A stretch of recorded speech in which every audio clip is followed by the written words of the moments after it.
জয় ও পুতুলের ব্যাংক হিসাব স্থগিত। বিশ্ববিদ্যালয় হলে গাঁজাসহ ৩ বহিরাগতকে ধরলেন ভিসি। আশুলিয়ায় টানা ১৪ ঘণ্টা অবরোধের পর মহাসড়ক ছাড়লেন শ্রমিকেরা। এবং সর্বশেষ জানিয়ে দেব, সাজেক ভ্রমণে আরও ৩ দিন নিরুৎসাহিত করল জেলা প্রশাসন। শুনছিলেন শিরোনাম, এবারে জানিয়ে দেব বিস্তারিত। জয় ও পুতুলের ব্যাংক হিসাব স্থগিত।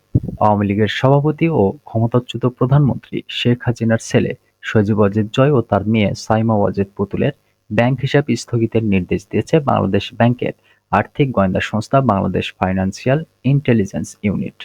সোমবার ৩০ সেপ্টেম্বর বিষয়টি নিশ্চিত করেছে বিএফআইইউ এর একজন ঊর্ধ্বতন কর্মকর্তা। নির্দেশনায় বলা হয়, সজীব ওয়াজেদ জয় ও সাইমা ওয়াজেদ পুতুলের ব্যক্তিগত ও ব্যক্তি মালিকানাধীন প্রতিষ্ঠানের ব্যাংক হিসাব স্থগিত থাকবে। আগামী ৩০ দিন এসব হিসাবে কোনো ধরনের লেনদেন করতে পারবে না। প্রয়োজনে লেনদেন স্থগিতের সময় আরও বাড়তে পারে। একই নির্দেশনায় সজীব ওয়াজেদ জয় ও সাইমা ওয়াজেদ পুতুলের অ্যাকাউন্ট স্থগিতের পাশাপাশি তাদের হিসাব সংশ্লিষ্ট তথ্য বা দলিল, যেমন হিসাব খোলার ফরম, কেওয়াইসি ও লেনদেন বিবরণী ইত্যাদি তথ্য বিএফআইইউতে পাঠানোর নির্দেশ দেওয়া হয়েছে। সজীব ওয়াজেদ জয় শেখ হাসিনা ও পরমাণু বিজ্ঞানী এম এ ওয়াজেদ মিয়ার দম্পতির প্রথম সন্তান। বিগত আওয়ামী লীগ সরকারের আমলে প্রধানমন্ত্রীর অবৈতনিক তথ্য ও যোগাযোগ প্রযুক্তি উপদেষ্টা ছিলেন তিনি। ওয়াজেদ ও শেখ হাসিনা দম্পতির দ্বিতীয় সন্তান সাইমা ওয়াজেদ পুতুল অটিজম বিশেষজ্ঞ। তিনি ২০২৩ সালের ১লা নভেম্বর থেকে বিশ্ব স্বাস্থ্য সংস্থার আঞ্চলিক পরিচালক হিসেবে রয়েছেন। বিশ্ববিদ্যালয় হলে গাঁজাসহ ৩ বহিরাগতকে ধরলেন ভিসি। পটুয়াখালী বিজ্ঞান ও প্রযুক্তি বিশ্ববিদ্যালয়ের হলে মাদক সেবন ও সরবরাহকালে ৩ বহিরাগত যুবককে আটক করে পুলিশ সোপর্দ করেছে বিশ্ববিদ্যালয় কর্তৃপক্ষ। সোমবার ৩০ সেপ্টেম্বর রাত ৯টার দিকে শেরেবাংলা হল ১-এ অভিযান চালিয়ে তাদের আটক করে নবনিযুক্ত ভাইস চ্যান্সেলর প্রফেসর ডক্টর কাজী রফিকুল ইসলামের নেতৃত্বে একটি প্রতিনিধি দল। এ সময় প্রক্টর প্রফেসর আবুল বাশার খান, ছাত্র বিষয়ক উপদেষ্টা প্রফেসর ডক্টর মোহাম্মদ জিল্লুর রহমান সহ সংশ্লিষ্টরা উপস্থিত ছিলেন। কর্তৃপক্ষ জানায়, শেরেবাংলা হল ১-এ গোপন সংবাদের ভিত্তিতে তল্লাশি চালিয়ে বহিরাগত ৩ মাদকসেবীকে মাদক সরবরাহকালে গাঁজাসহ হাতে নাতে আটক করা হয়েছে। আটকরা হলেন নাজমুল হাসান এবং আবু বক্কর। পরে রাতেই দুমকি থানা পুলিশের নিকট সোপর্দ করা হয়েছে। নবনিযুক্ত ভাইস চ্যান্সেলর প্রফেসর ডক্টর কাজী রফিকুল ইসলাম বলেন, মাদকের বিষয়ে কোনো ছাড় দেওয়া হবে না। মাদকমুক্ত ক্যাম্পাস গড়ে তুলতে প্রয়োজনীয় সবকিছুই করা যাবে। ক্যাম্পাসের ভেতরে মাদক সেবন, কেনাবেচা বন্ধে তল্লাশি কার্যক্রম অব্যাহত থাকবে। আশুলিয়ায় টানা ১৪ ঘণ্টা অবরোধের পর মহাসড়ক ছাড়লেন শ্রমিকরা। ঢাকার আশুলিয়ায় সার্ভিস বেনিফিট সহ ক্ষতিপূরণের দাবিতে ১৪ ঘণ্টা ধরে মহাসড়ক অবরোধ করে রাখেন পোশাক শ্রমিকরা। এতে করে সড়কটির উভয় পাশে প্রায় ১৪ থেকে ১৫ কিলোমিটার যানজটের সৃষ্টি হয়। দিনভর চরম দুর্ভোগে পড়েন সড়কে চলাচলরত পথচারী সহ যাত্রীরা।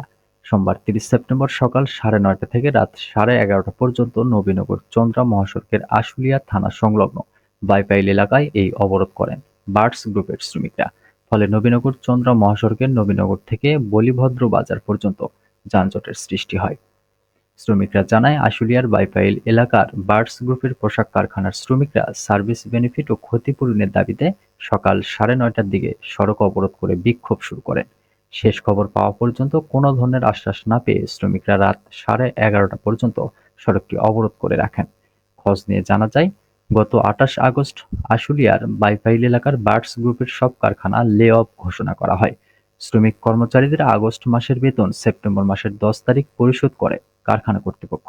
তবে সার্ভিস বেনিফিট সহ ক্ষতিপূরণ ৩০ সেপ্টেম্বর পরিশোধের দিন ধার্য করা হলেও তা পরিশোধ করেননি মালিকপক্ষ। উল্টো ৩ মাসের সময় চেয়ে নোটিশ প্রদান করে। এ খবর পেয়ে সকাল ৯:৩০টার দিকে নবীনগর চন্দ্রা মহাসড়ক অবরোধ করে শ্রমিকরা। সাজেক ভ্রমণে আরও ৩ দিন নিরুৎসাহিত করল জেলা প্রশাসন।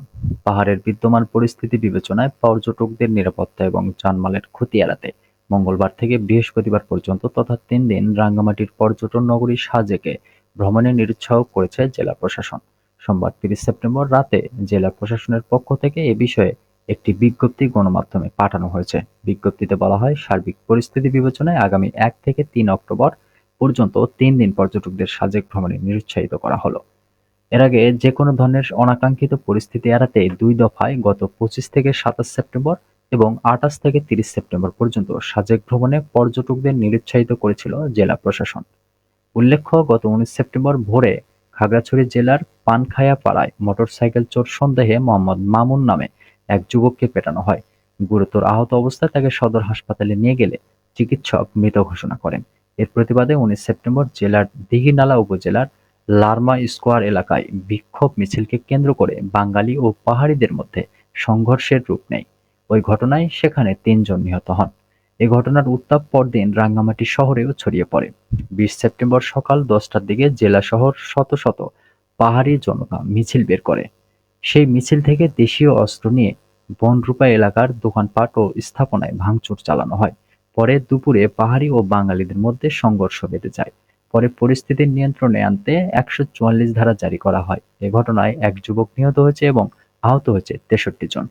এই ঘটনায় গত ২১ সেপ্টেম্বর থেকে ছাত্র জনতা ৭২ ঘন্টা অবরোধের ডাক দেয়। এতে গত ৩ দিন ধরে সাজেকে আটকা ছিলেন প্রায় ১,৫০০ পর্যটক। অবরোধের পরের দিন নিরাপত্তা বাহিনীর সহযোগিতায় গত ২৪ সেপ্টেম্বর থেকে সাজেক ছাড়ে পর্যটকরা।